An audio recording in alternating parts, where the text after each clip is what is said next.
Hello दोस्तों, ITI classes के YouTube channel पर आप सभी का एक बार फिर से स्वागत है।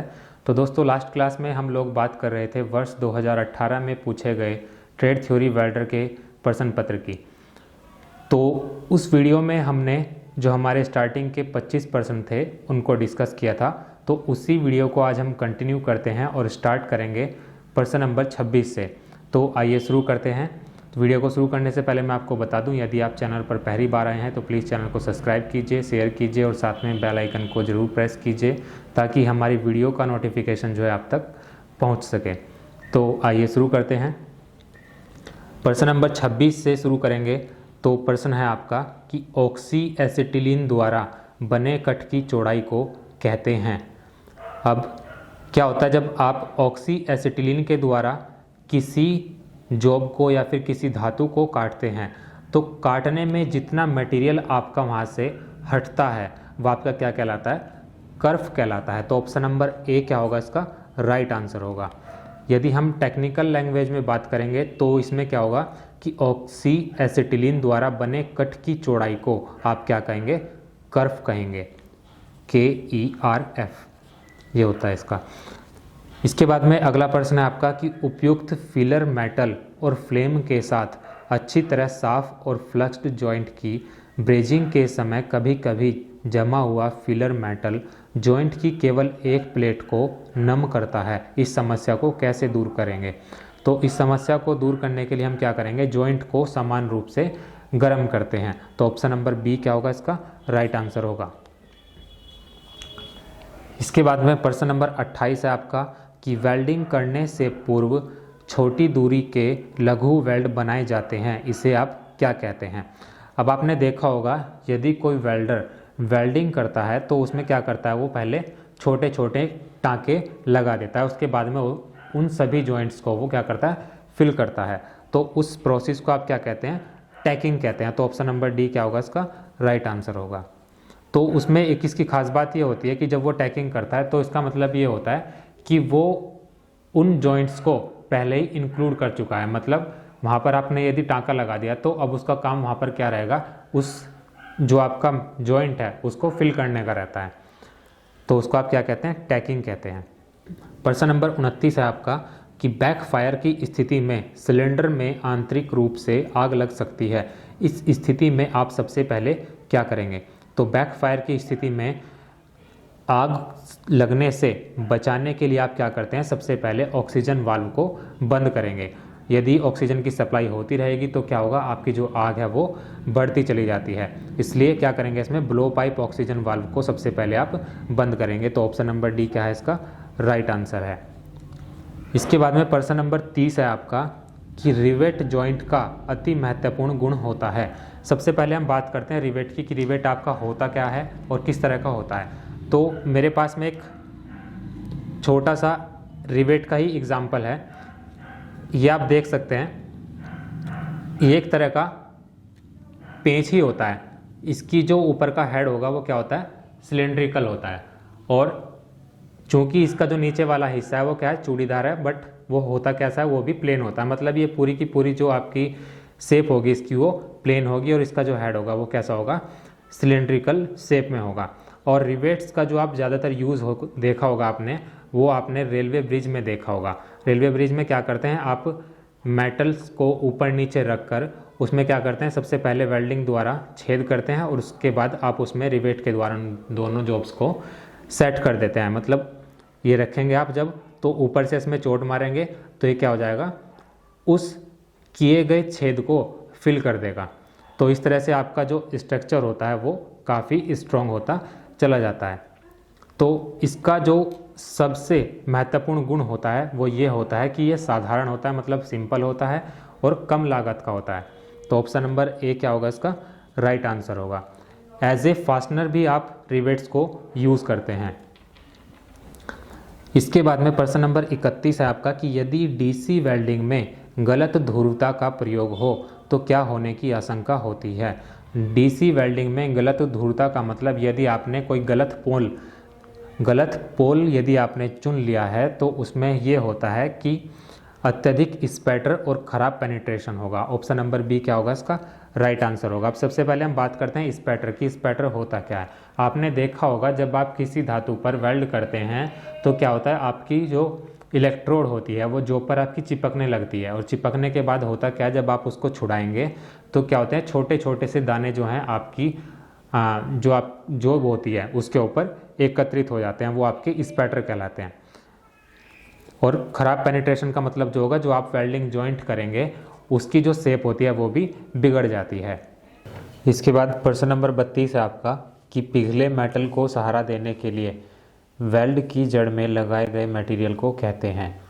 तो किसी भी मोल्टन मेटल को सपोर्ट देने के लिए आप उसमें क्या लगाते हैं, बैकिंग लगाते हैं। बैकिंग का काम क्या होता है? बैकिंग का काम ये होता है कि जब आप दो मेटल्स को वेल्ड करेंगे, फॉर एग्ज़ाम्पल जैसे कि हमारे पास ये हैं दो अलग अलग तरह के मटेरियल, जब आप इन दोनों को वेल्ड करेंगे एक साथ तो हम क्या करेंगे, इसके जो पिघली हुई धातु होगी तो ये क्या करेगा, जो हमारी पेंसिल है यहाँ पर ये इसके बैक साइड में लगेगी और तब हम इसको वेल्ड करेंगे ताकि हमारा जो पिघला हुआ धातु होगा उसको एक तरह से सपोर्ट मिल जाए और ये जो जॉइंट है हमारा इसको हम भर सकें। तो इसलिए हम क्या करते हैं, वहाँ पर बैकिंग लगाते हैं। अब बैकिंग यदि आपको टेम्परेरी लगानी है तो उसके लिए आप क्या क्या यूज़ करते हैं? उसके लिए आप कॉपर भी यूज़ करते हैं और सिरेमिक भी यूज़ करते हैं। टेम्परेरी बैकिंग का मतलब ये हुआ कि आप कॉपर या फिर सिरेमिक का इस्तेमाल कर सकते हैं और उसके बाद जब आपका वेल्डिंग ख़त्म हो जाए उसको आप हटा सकते हैं। प्रश्न नंबर 33 है आपका कि ब्लो पाइप के टिप को खालिस्तान द्वारा साफ़ करना चाहिए। तो ब्लो पाइप का जो टिप होता है उसको आप टिप क्लीनर की सहायता से साफ़ करते हैं। ऑप्शन इसमें आपको दिए गए हैं, यदि आपको पता होगा तो आप ऑप्शन नंबर डी क्या करेंगे, इसमें चूज़ करेंगे। तो टिप क्लीनर क्या होगा, इसका राइट आंसर होगा। इसके बाद में अगला प्रश्न आपका कि गैस वेल्डिंग के लिए प्रयुक्त फ्लक्स विभिन्न रूपों में उपलब्ध होते हैं, निम्न में कौन फ्लक्स का एक प्रकार नहीं है? ऑप्शन इसमें आपके दिए गए हैं कॉयल, पाउडर, पेस्ट और तरल। तो पाउडर के रूप में भी होता है फ्लक्स, तरल के रूप में भी होता है और पेस्ट के रूप में भी होता है, बट यहाँ पर पूछा क्या गया है कि किस रूप में नहीं होता। तो इसका जो सही आंसर होगा वो क्या होगा, ऑप्शन नंबर ए कॉयल। इसके बाद में प्रश्न नंबर 35 है आपका कि स्टील पाइपों के हल्के, मध्यम और भारी होने संबंधी वर्गीकरण निर्भर करता है। स्टील के जो आपके पाइप होते हैं वो आप किसकी मदद से बता सकते हैं कि ये हल्के होंगे, मीडियम होंगे या फिर भारी होंगे? ये डिपेंड करेगा आपकी पाइप की मोटाई पर, मीन्स जो आपका पाइप है वो कितना मोटा है। अब देखते हैं उसमें ऑप्शन क्या क्या दिए गए हैं, पाइप के अल्प व्यास पर, पाइप के बाहरी व्यास पर, पाइप के आंतरिक व्यास पर, और चौथा ऑप्शन है पाइप की दीवार की मोटाई पर। तो ऑप्शन नंबर डी क्या होगा, इसका राइट आंसर होगा। प्रश्न नंबर 36 है आपका कि वह धातु जो प्रकाश को परावर्तित करती है या चमकती है उसमें खालिस्तान होना कहा जाता है। तो जो धातु प्रकाश को परिवर्तित करती है या फिर चमकती है उसको आप क्या कहते हैं, चमक कहते हैं। तो ऑप्शन नंबर ए क्या होगा, इसका राइट आंसर होगा। इसके बाद में प्रश्न नंबर 37 है आपका कि धातु की ऊष्मा और ऊर्जा को स्थानांतरित करने की दक्षता को क्या कहते हैं? ऑप्शन इसमें आपको दिए गए हैं तन्यता, चालकता, आघात वर्ध्यता और चमक। तो धातु की ऊष्मा और ऊर्जा को स्थानांतरित करने की जो आपकी दक्षता होती है उसे आप क्या कहते हैं, चालकता कहते हैं। तो चालकता ऑप्शन नंबर बी इसका राइट आंसर होगा। प्रश्न नंबर 38 है आपका कि वेल्ड मेटल में किस गैस की उपस्थिति का हानिकारक प्रभाव पड़ता है जिससे दरार पड़ जाती है? तो ऑप्शन इसमें आपको दिए गए हैं ऑक्सीजन, नाइट्रोजन, हाइड्रोजन और आर्गन। तो इसका जो सही आंसर होगा वो क्या होगा, ऑप्शन नंबर ए होगा। ऑक्सीजन को यदि आप बढ़ा देंगे, यानी कि जब आप ऑक्सीजन की मात्रा को बढ़ा देंगे तो क्या होगा, फ्लेम का जो टेम्परेचर है वो क्या हो जाएगा, इंक्रीज़ हो जाएगा। और फ्लेम का जब टेम्परेचर इंक्रीज़ हो जाएगा तो उससे धातु जो होगी आपकी जल्दी से जल्दी पिघल जाएगी या फिर वो काटी जा सकती है। तो इसलिए क्या होता है, इसका एक हानिकारक प्रभाव भी पड़ता है, क्योंकि हमारा टेम्परेचर ज़्यादा हो जाने के कारण हमारी जो जॉब होगी उसमें क्या हो जाती हैं, दरारें पड़ जाती हैं। तो ऑप्शन नंबर ए क्या है इसका करेक्ट आंसर है। प्रश्न नंबर 39 है आपका कि किस जॉइंट में उच्च संक्षारण प्रतिरोध होता है। ऑप्शन इसमें आपको दिए गए हैं weld joint, rivet joint, bolt joint और इनमें से कोई नहीं। उच्च संक्षारण का मतलब क्या होता है, मतलब जो आपका एक तरह से जंग लगता है, मतलब उस जंग का विरोध कौन करता है, कौन सा जॉइंट आपका जंग का विरोध करता है। तो वेल्डिंग जो जॉइंट होता है आपका, option number A weld joint क्या करता है आपका, किसी धातु पर जंग लगने से रोकता है। यदि आप दो मेटल्स को एक साथ जॉइंट करेंगे वेल्डिंग के द्वारा, तो जो आपका वेल्डिंग जॉइंट होगा उस पर आपकी जंग लगने की जो संभावना है वो बहुत कम होगी। तो ऑप्शन नंबर ए क्या है इसका करेक्ट आंसर है। इसके बाद में प्रश्न नंबर 40 है आपका कि सिंगल वी और single you arc butt weld वाले जॉइंट खालिस्तान की मोटी प्लेट के लिए प्रयोग किए जाते हैं। ऑप्शन इसमें आपको दिए गए हैं 10 mm, 5 से 15 mm, 10 से 20 mm और 15 से 25 mm। तो इसका जो सही आंसर होगा क्या होगा, ऑप्शन नंबर बी होगा 5 से 15 मिलीमीटर तक। प्रश्न नंबर 41 है आपका कि निम्न में कौन फिलेट वेल्ड का उदाहरण नहीं है। ऑप्शन इसमें आपको दिए गए हैं butt joint, lap joint, T joint, corner joint. तो इसका जो सही आंसर होगा आपका ऑप्शन नंबर ए होगा बट जॉइंट, ये आपका फिलेट वेल्ड का उदाहरण नहीं है। प्रश्न नंबर 42 है आपका फ्यूजन वेल्डिंग में पेनिट्रेशन वेल्ड खालिस्तान का अनुपात है। फ्यूजन वेल्डिंग में जो आपका पेनिट्रेशन वेल्ड होता है वो वेल्ड की चौड़ाई और इसकी गहराई का एक अनुपात होता है। ऑप्शन नंबर ए क्या होगा इसका राइट आंसर होगा कि फ्यूजन वेल्डिंग में पेनिट्रेशन वेल्ड जो है वेल्ड की चौड़ाई और इसकी गहराई पर निर्भर करता है, मतलब उन दोनों का क्या होता है अनुपात होता है। इसके बाद में प्रश्न नंबर 43 है आपका कि यदि माइल्ड स्टील की प्लेट पर बहुत ज़्यादा जंग लगा हो तो इसे वेल्ड करने से पहले आप क्या करेंगे। तो आप सब जानते हैं यदि आप किसी भी धातु पर, किसी भी स्टील की प्लेट पर या लोहे की प्लेट पर जब वेल्ड करते हैं तो सबसे पहले उसको क्या करते हैं ग्राइंड किया जाता है, मतलब उसकी जो ऊपरी परत होगी उसको हटाया जाता है। ऑप्शन इसमें आप देख लेते हैं, इसे साबुन और पानी से धोएं।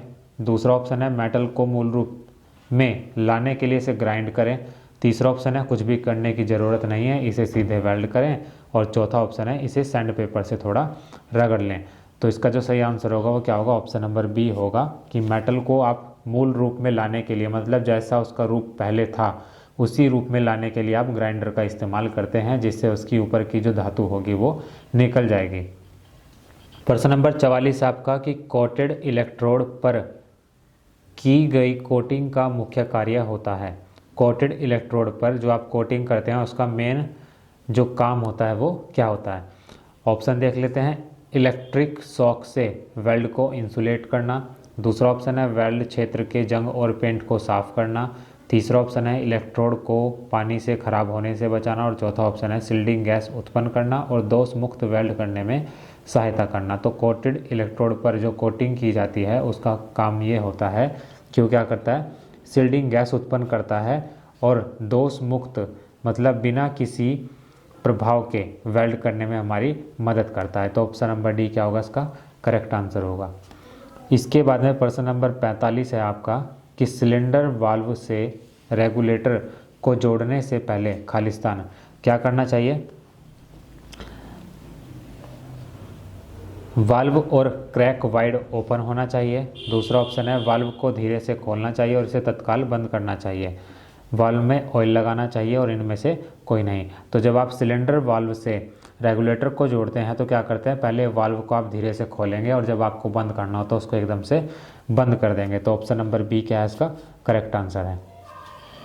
प्रश्न नंबर 46 है आपका कि SMAW को खालिस्तान की करंट रेंज के बीच प्रयोग करना चाहिए। सबसे पहले हम बात करते हैं कि इसकी फुल फॉर्म क्या होती है। तो इसकी फुल फॉर्म जो होती है आपकी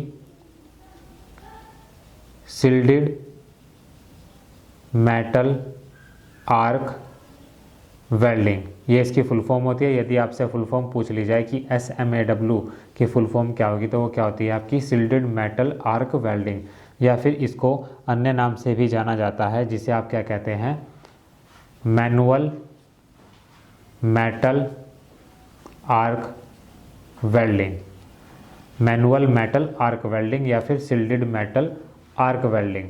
इसकी जो करंट की रेंज होती है वो क्या होती है आपकी 50 से 30 एम्पियर तक होती है। तो ऑप्शन नंबर बी क्या है इसका करेक्ट आंसर है। प्रश्न नंबर 47 है आपका कि निम्न में से वेल्डिंग की कौन सी पद्धति का उपयोग विकृति को नियंत्रित करने के लिए नहीं किया जाता है। तो ऑप्शन इसमें आपको दिए गए हैं back step welding, skip welding, intermittent welding और राइट हैंड वेल्डिंग। तो इसका जो सही आंसर होगा ऑप्शन नंबर डी होगा राइट हैंड वेल्डिंग। प्रश्न नंबर 48 है हमारा कि जब तांबे की पीतल के साथ तुलना करते हैं तो निम्न में कौन सा कथन तांबे के लिए सही है। तो जब आप तांबे की पीतल से तुलना करेंगे तो क्या होता है, यह अधिक तन्य होता है। तन्य का मतलब क्या होगा, तन्य का मतलब लचीला। तो तांबा क्या होगा, अधिक लचीला होगा, या फिर इसकी तनन मजबूती उच्च होती है, मीन्स इसमें जो टेंशन होती है वो ज़्यादा होती है। तीसरा ऑप्शन है यह संक्षारण के प्रति ज़्यादा प्रतिरोधक होता है और इसे वेल्ड करना अधिक कठिन है। तो तांबे की तुलना जब आप पीतल से करेंगे तो तांबे के लिए इसमें क्या सही होगा, ऑप्शन नंबर ए क्या है इसका करेक्ट आंसर है कि यह अधिक तन्य होता है, मतलब मीन्स यह अधिक लचीला होता है पीतल की तुलना में।